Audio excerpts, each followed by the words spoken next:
Hello friends. आज हम discuss करेंगे जॉन डन की एक बहुत ही फेमस पोएम जिसका नाम है गो and catch a falling star. Actually ये एक सोनेट है और ये लिखा गया है जॉन डन के द्वारा। जॉन डन एक मेटाफिजिकल पोइट थे। ठीक है। मेटाफिजिकल का मतलब है beyond the system of nature, meta plus physical. तो अगर आपने मेटाफिजिकल एज नहीं पढ़ा है तो बहुत ज़रूरी है कि आप उसको पढ़ो, क्योंकि उसके बाद में ही समझ में आएगी आपको कि जॉन डन ने जॉन डन को मेटाफिजिकल पोइट क्यों कहा जाता है। ये जो पोइम है फ्रेंड्स, ये कुछ इम्पॉसिबल टास्क को लेकर बताई गई है। जॉन डन जिस एज में था, मेटाफिजिकल एज में, उस एज में कुछ ऐसी कंडीशन रही होगी, ये माना जाता है कि विमेन है वो फेयर एंड फेथफुल नहीं थी, शायद ऐसा कुछ हुआ हो। ठीक है। फेथफुल नहीं रही होगी। तो जॉन डन को हो सकता है कि उसकी बिलेवड ने धोखा दिया हो। इस वजह से जॉन डन ने उसको फेयर एंड फेथफुल नहीं माना। ठीक है। तो आजकल के जो यूथ है उनके लिए पोएम बहुत ही इंपॉर्टेंट है। जो ये सोचते हैं, हो सकता है अलग अलग नज़रिया हो अपना, तो मैं इस पोएम को पढ़ रहा हूँ, आप ध्यान से देखें। ठीक है फ्रेंड। और ये आपको हर एक यूनिवर्सिटी के हर एक सिलेबस में आराम से मिलेगी। जहाँ भी इंग्लिश लिटरेचर का सिलेबस है वहाँ पे जरूर मिलेगी। ये इतनी इंपॉर्टेंट पोएम है। इसका शुरू में नाम गो and catch a falling star नहीं था, इसका शुरू का नाम सॉन्ग्स था। ठीक है। अब हम देखते हैं इस पोएम के बारे में और क्या देखते हैं। Deep analysis of go and catch a falling star forces us to put it in the category of love poems. अगर हम इसका डीप एनालिसिस करें ना तो go and catch a falling star John Donne की जो लव पोएम्स है ना उसमें आती है, क्योंकि इसमें लव के बारे में कहा गया है। It was published in the volume of songs and sonnets. ये सॉन्ग्स एंड सोनेट नाम की एक वॉल्यूम थी जॉन डन की। इसकी डेथ के बाद में पब्लिश हुई थी, after the death of poet, poet की डेथ के बाद में। In this poem John Donne openly challenges his readers, अपने रीडर को ओपनली चैलेंज करता है टू कंप्लीट डिफिकल्ट टास्क। कुछ टास्क देता है उसको कि ये टास्क करके दिखाओ, अगर ऐसा है तो। He has minutely seen the world but leaves its analysis on his readers and asks them to go anywhere in the world and catch a falling star. Falling star. उसने एक एक मिनट का, एक एक क्षण का ऑब्जर्व किया world को और अपने रीडर्स के ऊपर छोड़ दिया कि आप एनालिसिस करो, और उनसे कहा है कि आप पूरी दुनिया में कहीं चले जाओ और एक फॉलिंग स्टार को पकड़ के दिखाओ मुझे, क्योंकि ऐसा पॉसिबल नहीं है। ठीक है। Donne's attitude towards women is not so good. इस पोएम में हम देखते हैं कि जो डॉन डन का एटीट्यूड है टुवर्ड्स वीमेन वो कोई ज़्यादा अच्छा नहीं है। हो सकता है उसका पर्सनल एक्सपीरियंस रहा हो कोई, इस एक्सपीरियंस की वजह से ऐसा हुआ हो, जो कुछ ऐसा हुआ हो जिसकी वजह से जॉन डन ने ये पोएम कंपोज की। जॉन डन की एक फेमस पोएम है द सन राइजिंग। अगर आपने ये पोएम नहीं पढ़ी तो जरूर पढ़ना, मैं इस पर एक वीडियो बनाऊंगा। सन राइजिंग में वो सन को स्टूपिड बोलता है क्योंकि वो उसको लव मेकिंग नहीं करने दे रहा है।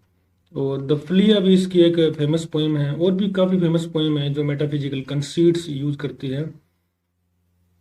He believes that beautiful women are morally corrupt. John Donne ये बिलीव करता है कि जो ब्यूटीफुल वुमेन्स होती है वो मॉरली करप्ट होती है। Many people have the ability to achieve impossible targets. बहुत से लोग कामयाब हो सकते हैं, एबिलिटी होती है उनकी, इम्पॉसिबल टास्क को, टारगेट्स को अचीव कर लेते हैं। Donne challenges them too. He is of the view that even those persons can not find a loyal women in this world. उन लोगों को चैलेंज करता है और बोलता है कि चाहे उनकी कितनी भी एबिलिटी हो, कैसा भी उनका बिहेव हो, लेकिन वो लोग भी कैन नॉट फाइंड, एक लॉयल वुमेन को नहीं ढूंढ सकते इस दुनिया में। Falling star symbolises a beautiful and faithful women. Falling star जो टाइटल दिया गया है उसका मतलब है एक ब्यूटीफुल और फेथफुल वुमेन नहीं मिल सकती। One can not catch a falling star, therefore he also can not find A women in the world. Falling star एक सिंबॉलिकल वर्ड है जिसका मतलब है कि कोई व्यक्ति अगर फॉलिंग स्टार को नहीं पकड़ सकता तो वो एक विमेन को भी नहीं ढूंढ सकता जो कि लॉयल हो और ब्यूटीफुल भी हो। For done it is the most difficult task. और डन के लिए मोस्ट डिफिकल्ट टास्क है, और एक लिस्ट देता है अपने रीडर को कि ये लिस्ट है और इस लिस्ट में से आप काम करके दिखाओ, फिर भी मैं मानूंगा नहीं कि वो हो सकता है क्या। चलिए इसकी टेक्स्ट देख लेते हैं। गो and catch a falling star. John done अपने रीडर को एड्रेस करते हुए बोलता है कि जाओ और एक फॉलिंग स्टार को कैच करो, गिरते हुए तारे को पकड़ के दिखाओ मुझे।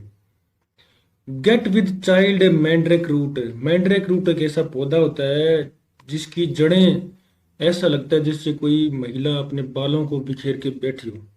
तो उस मैंड्रेक रूट से एक बच्चा पैदा करके दिखाने के लिए बोल रहा है, जो कि इम्पॉसिबल है और पॉसिबल है भी नहीं वो। ठीक है, इस इम्पॉसिबल टास्क को करने के लिए बोलता है। पहला टास्क उसका ये था कि catch a falling star, get a child with a mandrake root. और नेक्स्ट उसको बोलता है tell me where all past years. मुझे बताओ कि जो हमारे साल है, जो पास्ट ईयर्स है, वो कहाँ जा रहे हैं।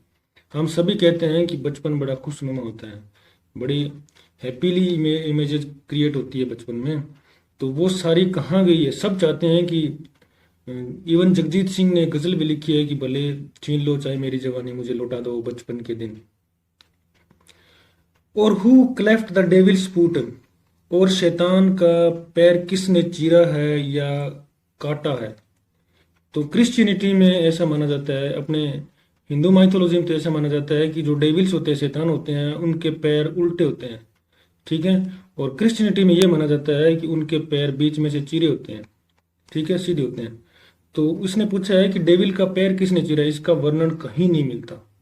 ठीक है, next, teach me to hear mermaids singing. Mermaids होती है जलपरियां।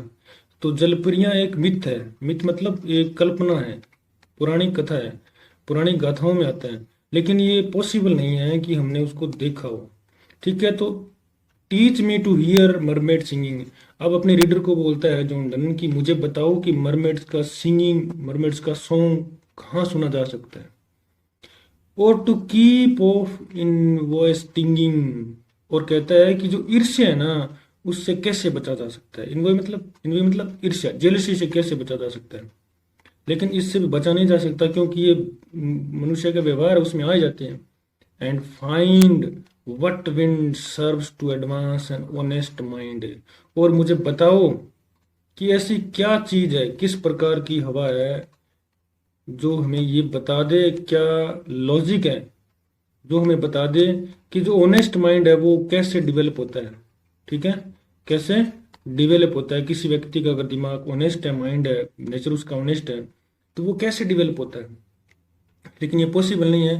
तो ये सारे टास्क थे दो जॉन डन ने अपने रीडर को बताए, लेकिन वो पॉसिबल नहीं है पूरे करने का। फिर भी वो उससे बोलता है if thou beest born to strange sides.